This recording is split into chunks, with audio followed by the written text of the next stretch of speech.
These are the stone spheres of Costa Rica. Hundreds of them, hidden in the jungle, some no bigger than an orange, some over 2 meters across and heavier than a car, and many carved so close to perfectly round that the first time you see one, your brain refuses to believe a human being shaped it by hand.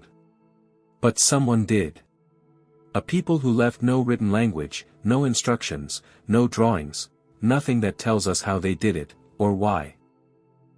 And that's the mystery we're going to sit inside for the next few minutes. How do you carve a near-perfect sphere, some of them weighing more than 15 tons, using no metal tools at all? What were they for? And why? This is the part that should genuinely bother you. Will we probably never fully know the answer? Because before anyone could study them properly, people started blowing them up. Let me take you back to the 1930s. Southern Costa Rica, the Diquís Delta, a hot, dense stretch of rainforest near the Pacific coast. An American company, the United Fruit Company, is clearing the jungle to plant bananas. Bulldozers tear through the trees and the mud. And they start hitting things. Round things. Buried in the earth, one after another, come these impossibly smooth stone balls, dozens, then hundreds of them. The workers had never seen anything like it. Neither had anyone else. Now here's where the tragedy begins. A rumor spread that these spheres had gold hidden inside them. And so people did exactly what you'd fear. They drilled into them. They dynamited them. They cracked open ancient, irreplaceable objects hunting for treasure that was never there, and found only solid stone. Others were simply rolled away and turned into lawn ornaments, decorations placed outside houses, banks, and government buildings. Do you understand what that means? Almost every single sphere was torn out of the exact spot where its makers had placed it, before anyone thought to write down where that spot was. And that missing information may have been the key to the whole mystery. Hold on to that. It matters far more than it sounds right now. So let's look at what survived. More than 300 spheres have been documented. They range from a few centimeters, small enough to hold in your hand, all the way up to giants over 2 meters wide. The largest recorded weigh well over 15 tons. That is the weight of a fully loaded truck, shaped into a ball, by hand. Most of them are carved from gabbro, a hard, dense volcanic rock, a cousin of basalt. This is not soft stone you can casually shave down. It fights back against every single strike. And then there's the roundness. The best of these spheres are astonishingly close to perfect, the kind of symmetry we'd expect from a machine, not from people working stone against stone. Now, I want to be honest with you, because honesty is the whole point here. Not every sphere is perfect. The quality varies a lot. Some are rough and lopsided. But the finest examples are so precise that geologists and archaeologists still argue about how that level of accuracy was even possible by eye and by hand. That word, how, is where this stops being cute and starts being genuinely hard. Remember the setting. Pre-Columbian Central America. No iron. No steel. No metal cutting tools of any kind. No wheels for transport. No draft animals. Whatever these people did, they did it with stone, sand, muscle, and time. The leading explanation, from the archaeologists who've actually studied them, goes something like this. You start with a large natural boulder. You use controlled fracturing, possibly heating the rock and then cooling it, to break it down toward a rough round shape. Then comes the endless part, pecking.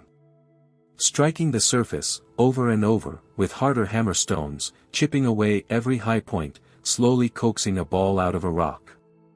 And finally, you polish it, grinding the surface smooth with sand until it shines. It sounds simple when you say it fast. It is not. To keep a shape truly spherical, you have to constantly check the distance from the center to the surface in every direction, and correct it, thousands upon thousands of times, with no modern measuring tools at all. On a stone the size of a small car. That is not brute labor. That is knowledge, a real technique, refined and passed down. Picture what that actually looked like. One person, or a small team, crouched over a single block of the hardest rock in the region, striking it by hand from sunrise to sundown. Not for a day. 4 weeks. Maybe months. Turning the stone, checking it, striking it again, thousands of times, for a shape they might never see finished in a single season. That's the kind of patience it took. And there's a logistics problem stacked on top of it. The gabbro didn't come from where the spheres were found. It came from hills kilometers away.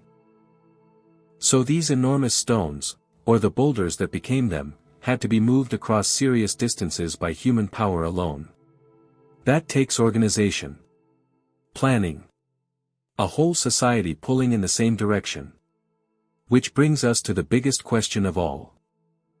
Why? Why would a people pour that much effort, that many lifetimes of labor, into making stone balls? And the honest answer is, we don't fully know. But we do have real clues, and they're fascinating. The strongest evidence points to power and status.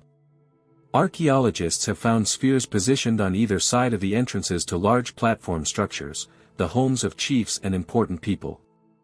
Placed at a doorway, a massive perfect sphere becomes a statement.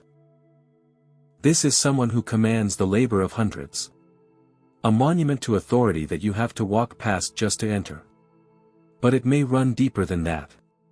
The spheres weren't just dropped randomly.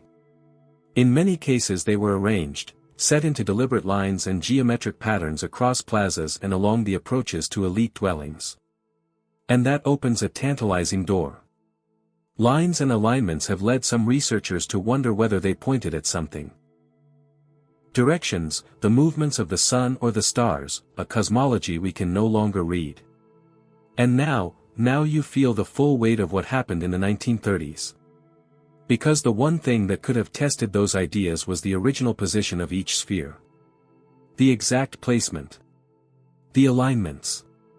And that is precisely the information that was destroyed when the spheres were dynamited, dug up, and dragged off to decorate front yards. The answer may have been written in their arrangement on the ground, and we erased it before we ever learned how to read it. Now, whenever a mystery like this shows up, so do the usual claims. Aliens. Atlantis. A lost supercivilization with secret technology. Some have even argued that the local people simply couldn't have made these, that it's flatly impossible. Let me be clear, because this part matters. That idea isn't just wrong. It's insulting. We know who made them. The Diquís people, a sophisticated pre-Columbian society that also produced fine goldwork and detailed ceramics, thriving here for centuries before vanishing around the time the Spanish arrived. There is no evidence of aliens. There is no gold inside. There is no magic. There's another haunting detail. The Diquís themselves left no explanation. No text, no surviving story from their own mouths telling us why. What we do have are later legends. Tales that the spheres were cannonballs hurled by a god of thunder against the gods of storms, or that certain people once knew how to soften stone like clay and shape it with their hands. Beautiful stories. But they came afterward, from people trying to explain something they'd inherited without an answer, the same way we are now. And there's one more twist that deepens the silence. When the Spanish arrived in the 16th century and pushed into this region, they described no thriving communities building these things. By then the Diquís were already gone, abandoned, or wiped out, quite possibly by the diseases the Europeans themselves carried ahead of them. The makers had vanished before the outside world ever wrote a single word about them. So here's where we stand. Hundreds of stone spheres, carved to near perfection by a vanished people, using methods we can only partly explain, for reasons we can only partly guess, and much of the evidence that could have told us more was blown apart in a search for gold that never existed. The stone spheres of Costa Rica aren't proof of anything supernatural. They're proof of something quieter and sadder.